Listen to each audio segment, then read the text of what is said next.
Good evening students. आज हम reflection पे अगली क्लास ले रहे हैं और लास्ट टाइम हमने जहाँ पे अपनी क्लास को फिनिश किया था उसमें एंड में हमने सीखा था कि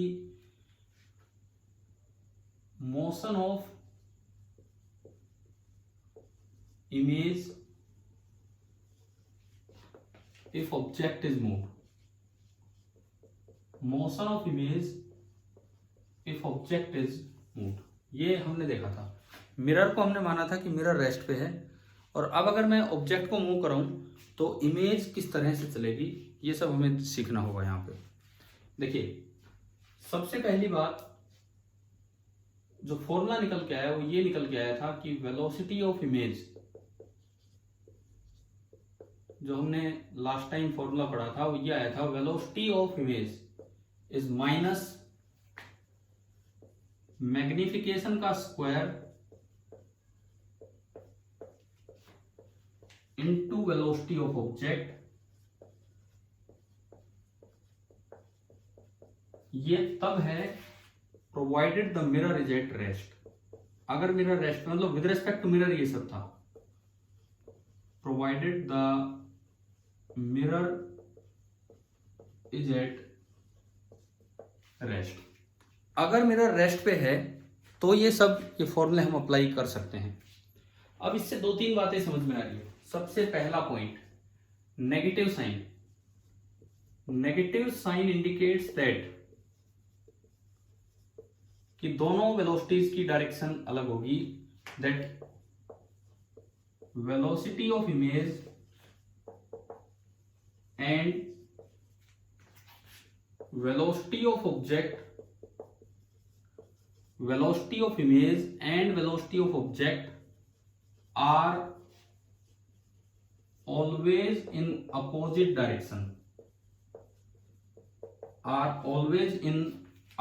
direction, लेकिन किसके रेस्पेक्ट में? With respect to mirror. कि अगर मिरर के रेस्पेक्ट में आप वेलोसिटीज देखेंगे तो रिफ्लेक्शन में हमेशा उनकी डायरेक्शन अपोजिट बनेगी। सबसे पहली चीज तो हमारी ये बनी।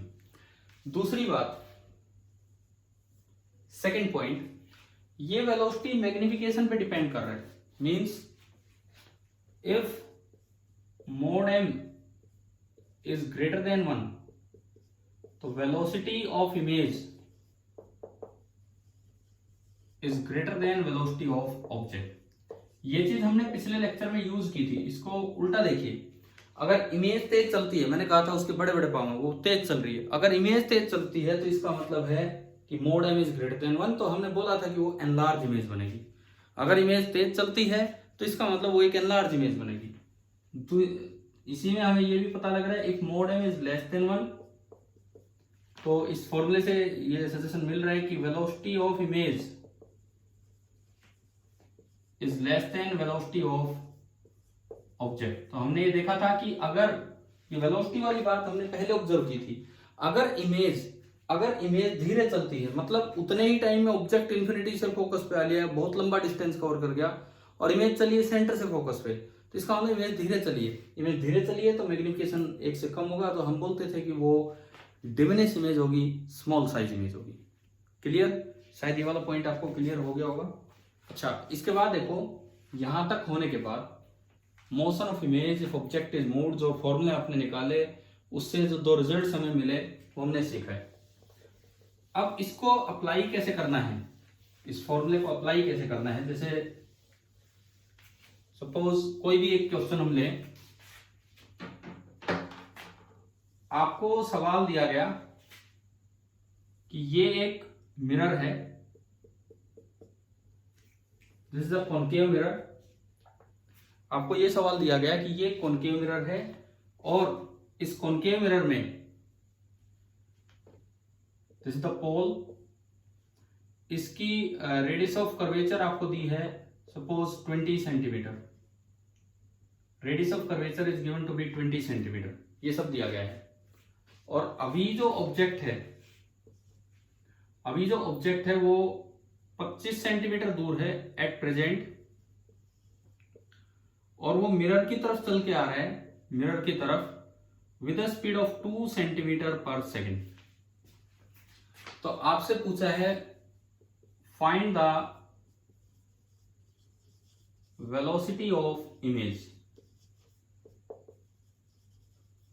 ये आपको बताना है। आपको सिंपली ये बताना है कि वेलोसिटी ऑफ इमेज क्या बनेगी। अगर ऑब्जेक्ट यूं चल रहा है तो वेलोसिटी ऑफ इमेज क्या बनेगी। तो सबसे पहले आप इस इंस्टेंट पे, इस वक्त आप लेके आओ कि भाई मैग्निफिकेशन क्या होगा। पहला काम हमें ये करना होगा कि हम इस इंस्टेंट पे मैग्निफिकेशन निकाल के लाएं। कैसे निकाल के लाएं? देखिए, अगर आप इस इंस्टेंट पे मैग्निफिकेशन लेके आते हैं तो इस समय आपको वी और यू की जरूरत पड़ेगी। एफ फोकल लेंथ, फोकस का कोऑर्डिनेट इधर है तो -10, यू ऑब्जेक्ट इधर बैठा है तो -25 सेंटीमीटर। अब यहां से मैं निकालूं v, तो मैंने मिरर फॉर्मूला यूज किया 1/v + 1/u is equal to 1/f। ये चीज हमने यूज की 1/v + 1/u is equal to 1/f।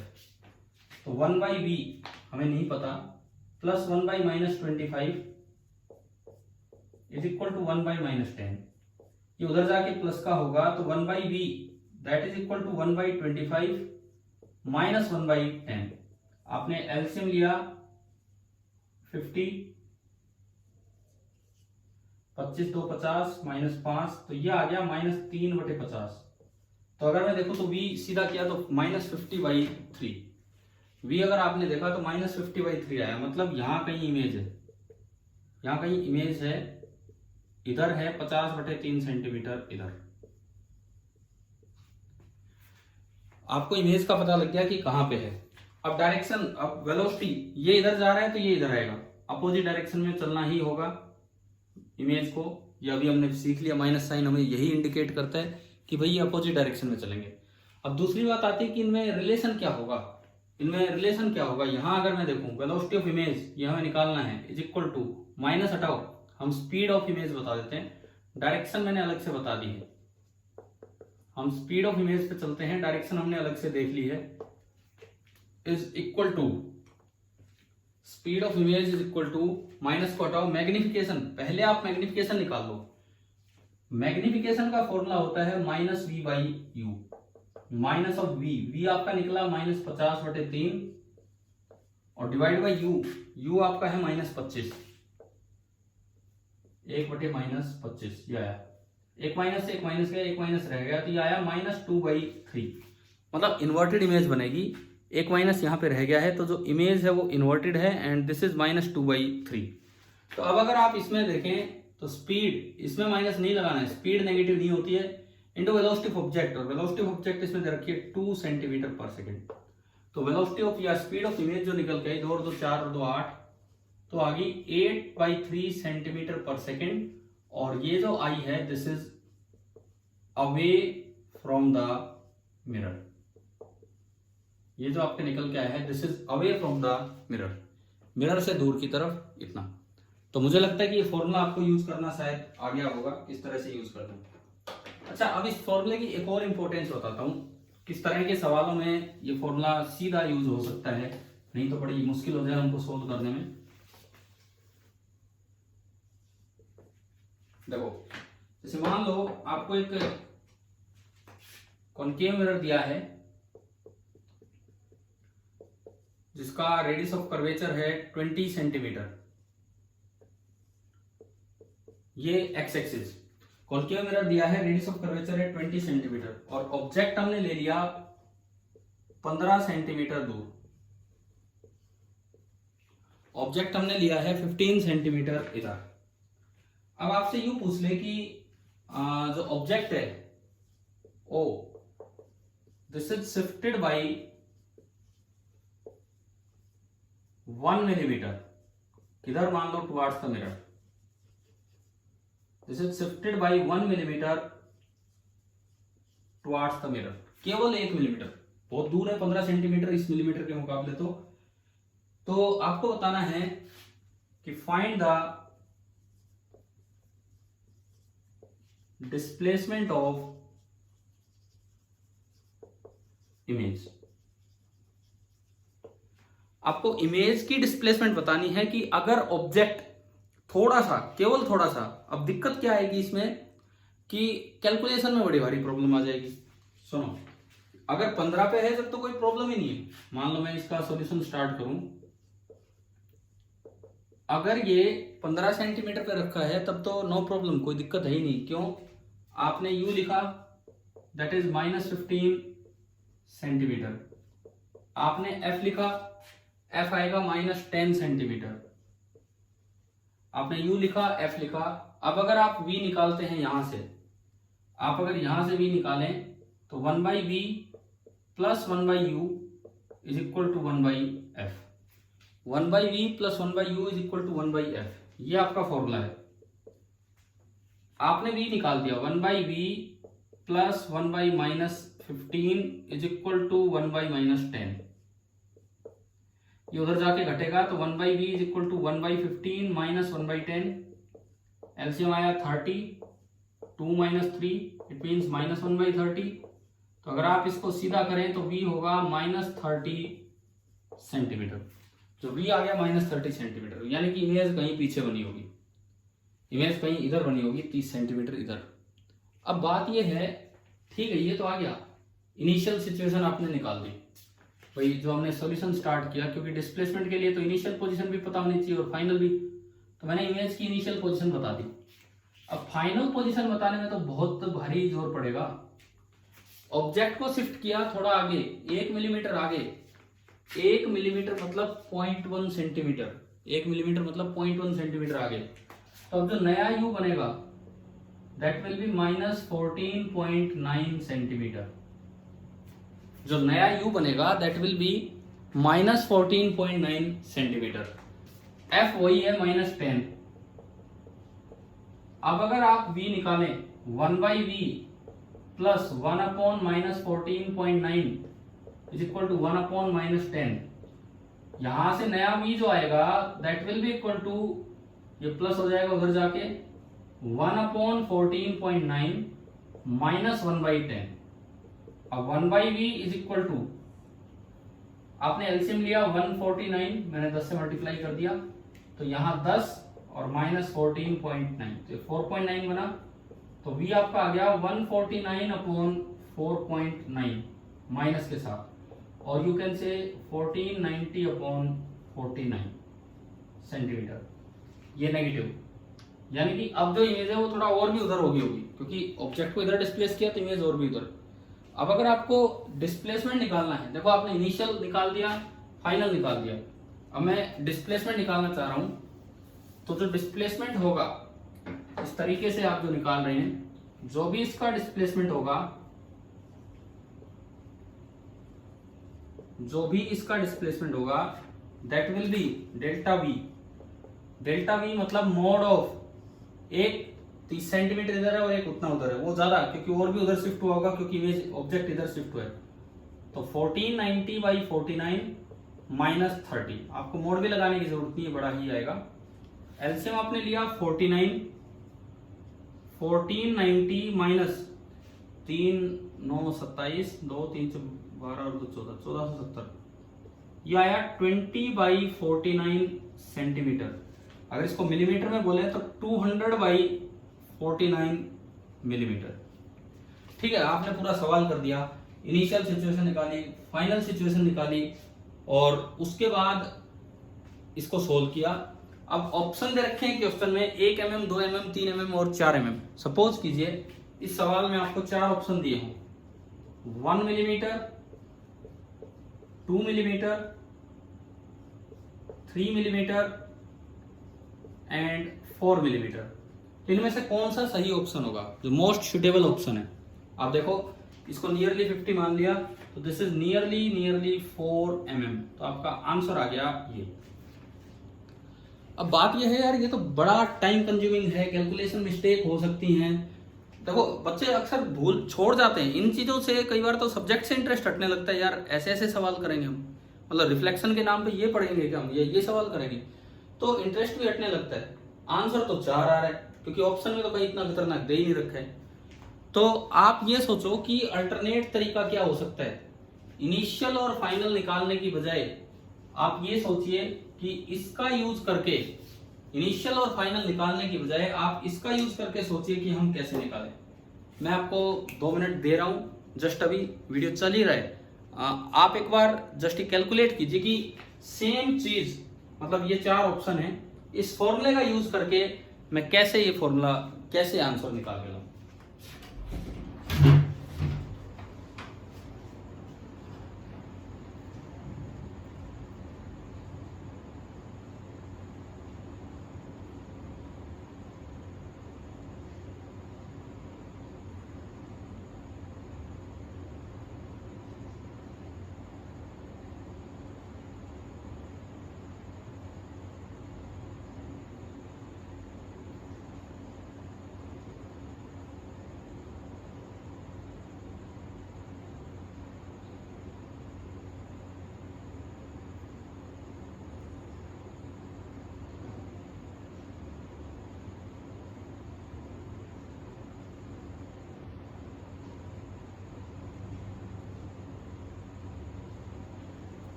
हाँ जी बच्चों, कुछ आया दिमाग में?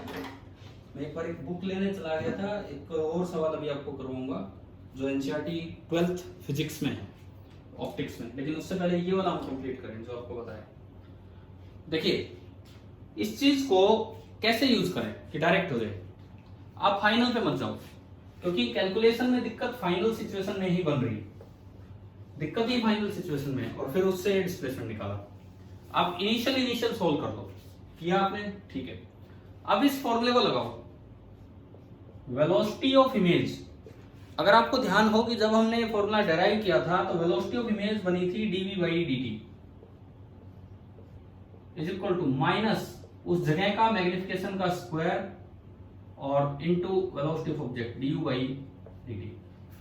अगर मैं dt से dt कैंसिल कर दूं, अगर मैं dt से dt कैंसिल कर दूं तो जो dv बनेगा दिस इज माइनस मैग्निफिकेशन का स्क्वायर इनटू du, यानी कि शिफ्ट इन dv का मतलब है shift in position of image, shift in position of image. Minus का तो मतलब केवल इतना है अपोजिट डायरेक्शन में, कि जहां से आपने शिफ्ट किया उस जगह मैग्निफिकेशन कितना था, into shift in position of object, shift in position of object. लेकिन ये वाला जो फॉर्मूला आपने लिखा है ये तभी लगाना है जब शिफ्टिंग स्मॉल हो। This formula is valid only for small shifting, जैसे 15 सेंटीमीटर के मुकाबले 1 मिलीमीटर, सेंटीमीटर के मुकाबले मिलीमीटर। तो ये फॉर्मूला इस तरह से भी यूज हो जाएगा। अब देखिए डायरेक्ट आंसर आएगा। वो इतनी बड़ी कैलकुलेशन पड़ी थी, आपने क्या किया, v निकाला, यहां से आपने मैग्निफिकेशन निकाला माइनस v बाई यू, तो माइनस 30 बाई यू, यू आपका है -15, तो आपका मैग्निफिकेशन आ गया -2। अब आपने वो फॉर्मूला यूज किया, shift in the position of image, यानी कि dv मोड में बता रहा हूं, उसका डिस्प्लेसमेंट कितना होगा। हमें पता है कि जब इसको टुवर्ड्स द मिरर लेके गए हैं तो वो चलेगा अपने आप, हम जानते हैं, अवे फ्रॉम द मिरर। तो dv is equal to magnification का स्क्वायर -2 का स्क्वायर इनटू शिफ्ट, ऑब्जेक्ट में जो हमें शिफ्ट दिया गया था शायद 1 मिलीमीटर, तो ये आपका आ गया 4 मिलीमीटर, और उसको टुवर्ड्स द मिरर ले गए तो ये किधर जाएगा, अवे फ्रॉम द मिरर। तो देखो एक बार में आंसर आ गया, क्योंकि ज्यादा दिक्कत थी उसमें कैलकुलेशन में। 15 में से 1 mm घटाना, 15 सेंटीमीटर में से 1 mm घटाना, 14.9 बन जाना, इतनी बड़ी कैलकुलेशन होना और लास्ट में अप्रोक्सीमेट आंसर दे के आना। तो उससे बढ़िया है ये तरीका। तो ये दिमाग में रहना चाहिए कि अगर थोड़ा सा शिफ्टिंग है, अगर स्मॉल शिफ्टिंग है, तो ये जो वेलोसिटी का फॉर्मूला आपने पिछले लेक्चर में डेराइव किया था ये ऐसे भी यूज हो सकता है शिफ्ट निकालने के लिए। अच्छा, अब देखो मैं 12th एनसीईआरटी से एक क्वेश्चन लेता हूं कि किस तरह से ये वाला फॉर्मूला जो स्पीड वाला है, वेलोसिटी वाला, वो इंस्टेंटेनियस वेलोसिटी देता है और एवरेज वेलोसिटी कैसे निकालते हैं, ये चीज हम देखेंगे।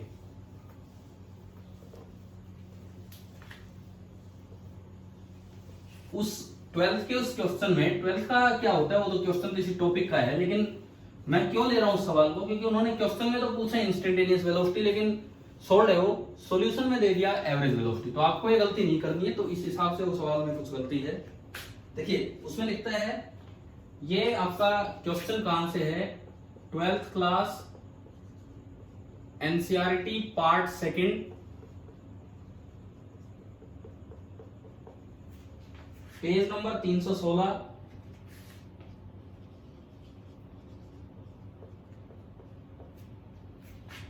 And example 9.4, page number 316 and example 9.4। यहां पे हम ये वाला सवाल ले रहे हैं, अगर किसी के पास बुक हो तो वो देख सकता है, नहीं तो कोई बात नहीं, मैं बता रहा हूं। ये लिखता है suppose while sitting in a parked car, आप कार खड़ी है कहीं और आप उसके अंदर बैठे हो। Suppose while sitting in a parked car you notice a jogger. Jogger क्या होता है, JOGGER, जोगर, भालू आ रहा है। जोगर क्या होता है, जोगर मतलब सुबह सुबह कोई जॉगिंग करते हुए आ रहा होगा।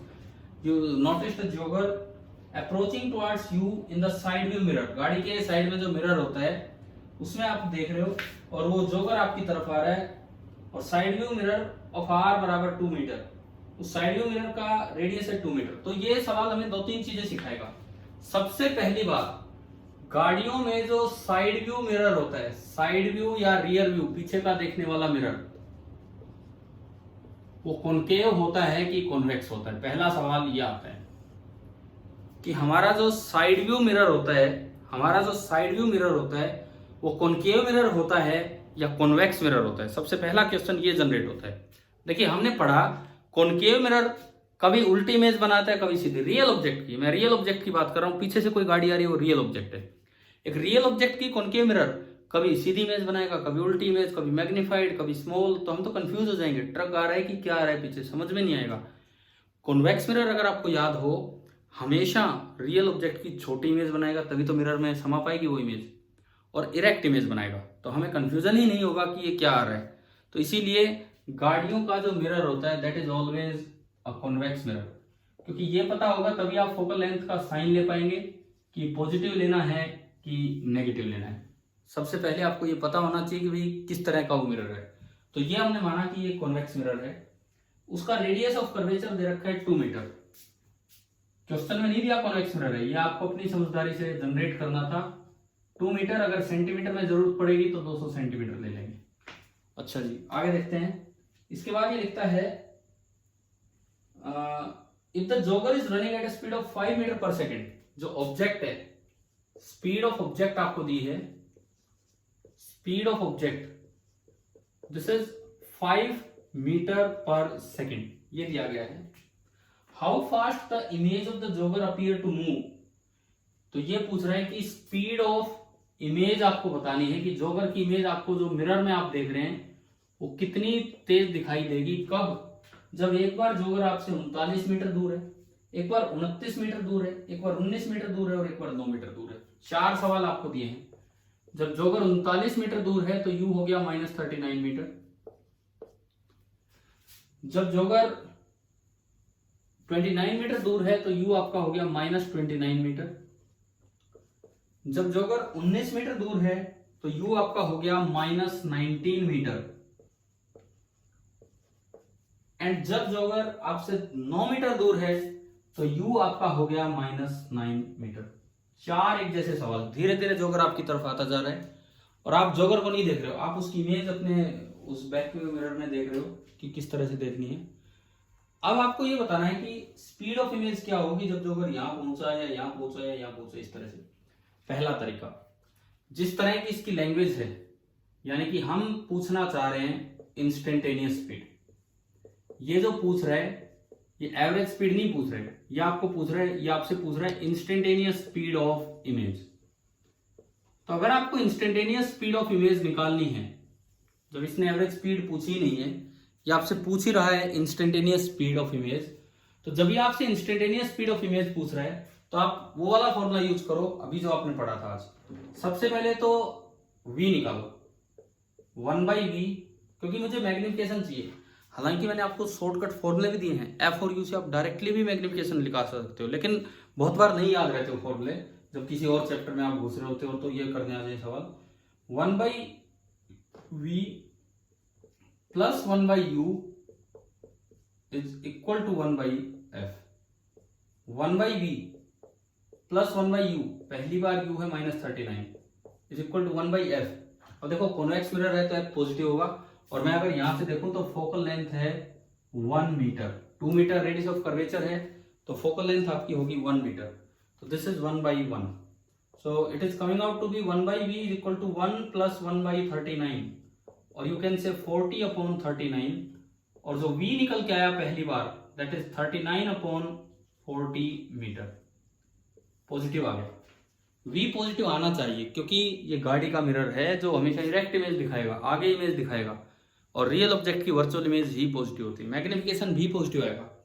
आपने मैग्निफिकेशन का फॉर्मूला लगाया -v/u, तो -v तो -39/40 and divided by u is -39, तो ये कैंसिल हो गया, तो magnification is coming out to be 1/40। काफी छोटी इमेज दिखती है यार मिरर में, इतना बड़ी इमेज दिख नहीं सकती है। अब मुझे स्पीड निकालनी है, तो डी की डायरेक्शन अपोजिट होगी, मैं तो स्पीड का फॉर्मूला लगाऊं, तो speed of image minus sign छोड़ो, वो तो डायरेक्शन के लिए है, that is equal to magnification का स्क्वायर। डायरेक्शन अपोजिट कैसे, वो ऑब्जेक्ट मिरर की तरफ भागा रहा है जो, अगर तो आपकी इमेज यूं आती दिखेगी, आपको भी आपकी तरफ आती दिखेगी, वो इस तरह से अपोजिट डायरेक्शन में, दोनों यूं चल रहे होंगे, एक इधर आएगा और एक इधर, इस तरह से। स्पीड ऑफ इमेज बराबर मैग्निफिकेशन का स्क्वायर 1/40 का square into speed of object, और ऑब्जेक्ट की स्पीड आपको दे रखी है 5 मीटर पर सेकेंड, तो 5 8 एक बार कटा, एक बार बचा, तो 8 4 32, 1/320 मीटर पर सेकेंड। ये आपकी इंस्टेंटेनियस स्पीड आ गई किसी एक वक्त जब जोगर यहां था। आप सेम काम रिपीट कर सकते हो, तो चारों पार्ट्स आप कर ही सकते हैं आराम से, इंस्टेंटेनियस स्पीड आप निकाल लेंगे, खुद ट्राई करना। लेकिन बुक में जो सॉल्यूशन दिया है इन्होंने क्या किया है कि सबसे पहले u बराबर -39 पे v निकाल लिया, ठीक है, जोगर एक कांस्टेंट स्पीड से जा रहा है, तो अगले एक सेकंड में जहां भी वो था, अगले एक सेकंड में वो कितना आगे चला गया वो पूछ लिया, वो देखा, उससे फिर नई पोजीशन निकाल ली, नई पोजीशन निकाल के चेंज इन पोजीशन निकाल लिया, और फिर चेंज टाइम टेकन लिख दिया, और उससे इन्होंने ये चीज की। तो मैं आपको एक बार एवरेज स्पीड निकाल के दिखाता हूँ जिस तरह से, लेकिन तो क्वेश्चन की लैंग्वेज है उसके अकॉर्डिंग तो ये तरीका सही है, तो ये आपका आंसर आना चाहिए 1/320 मीटर पर सेकेंड। लेकिन अब इन्होंने बुक में जो आंसर निकाल के दिया है दैट इज 1/280। इन्होंने बुक में जो इस पार्ट का, बाकी 3 पार्ट आप अपने आप रिपीट करेंगे, इन्होंने बुक में जो आंसर निकाल के दिया है that is 1/280 metre per second. अब वो जो है 1/280 metre per second, that is the average speed in next 1 second interval. वो कैसे निकाली इन्होंने, अब हम उस पर आते हैं। अगर इन्होंने पूछा होता कि एवरेज स्पीड बताओ इमेज की, तो आप अपने आप, जब इंटरवल नहीं दिया तो अगला 1 सेकेंड मान लो, तो देखो एवरेज स्पीड कैसे, मैं ये पार्ट ही कर रहा हूं, बस ये पार्ट, ये 3 तो आपके लिए होमवर्क के लिए हैं, खुद आप ट्राई करेंगे इस लेक्चर को अटेंड करने के बाद, ये तो आपका होमवर्क है, आप खुद ट्राई करेंगे किस तरह से करेंगे। अभी देखो एवरेज स्पीड ऑफ इमेज कैसे निकाले हम, एवरेज स्पीड ऑफ इमेज उसको हम देखते हैं। आपने क्या किया, एक बार भी निकाल लिया इनिशियली, ये यहां है, अब आप 1 सेकेंड बाद देखो, आफ्टर 1 सेकेंड, क्योंकि हमें 1 सेकेंड के इंटरवल में निकाल लेना है average speed. After 1 second object चल रहा है 5 मीटर पर सेकंड से, तो अगले 1 सेकंड में 5 मीटर आ जाएगा टुवर्ड्स द मिरर, पहले 39 पे था, अब 34 पे आ गया, तो नया u बनेगा -34 मीटर। f में कोई बदलाव नहीं, f वही है 1 मीटर, तो आपने नया v निकाला 1/v dash plus 1/-34 is equal to 1/1। तो यहां से अगर आप निकालते हो तो 1/v डैश 1/34 - 1, ये आपका आया 1/34 + 1, सॉरी उधर प्लस है, तो 1/v dash is equal to 34 LCM और 34 और 1 35, तो v डैश आ गया 35/34, सॉरी 34/35, v डैश आपका निकल के आया 34/35 मीटर। तो अब एवरेज स्पीड कैसे निकालनी है, पहले मिरर से कितनी दूर थी इमेज 39/40 मीटर, अब वो थोड़ी पास आ गई 34/35, तो यहां से आप यूं निकालो distance covered by image, distance covered by image, इन दोनों पोजीशंस का डिफरेंस, तो 39/40 - 34/35, आपकी ये जो दो पोजीशंस निकल के आई, एक 39/40 और एक 34/35, इनका आपने डिफरेंस लिया, एलसीएम इसका आएगा 1400। जब आप इसको सिंप्लीफाई करेंगे तो ये हमने इनका एलसीएम लिया, यह आया 1400, ऊपर बनेगा, इधर तो बनेगा 1365, आप करके देख लेंगे, और इधर बनेगा 1360। तो इसको आप सोल्व कर रहे हैं तो यार 5/1400, and 5/1400 is 1/280 metre. Time taken है 1 सेकेंड। तो जो एवरेज स्पीड होगी, एवरेज स्पीड ऑफ इमेज, आप जब टाइम से डिवाइड करेंगे तो ये आएगा 1/280 मीटर पर सेकेंड। तो देखो इंस्टेंटेनियस स्पीड अभी हमने निकाली थी वो अलग आई थी, लेकिन एवरेज स्पीड निकाली वो अलग आ गई है। तो आप एक काम करेंगे, अगले तीनों पार्ट पे आपका होमवर्क है जस्ट फॉर प्रैक्टिस, कि आप तीनों में इंस्टेंटेनियस स्पीड भी निकालेंगे और आप तीनों में एवरेज स्पीड भी निकालेंगे। तो मुझे लगता है ये लेक्चर मैंने आधे घंटे का बनाया है। आज दिन भर तो टाइम लगा नहीं, लेकिन कोई बात नहीं, आप कल सुबह तक ये अटेंड करके रखिए, और हम सुबह मिलते हैं 7 बजे। सुबह 7 बजे आपकी अगली क्लास होगी, जो लाइव लेक्चर होगा, ना कि रिकॉर्डेड लेक्चर, सभी सेक्शंस के लिए। ठीक है, थैंक यू।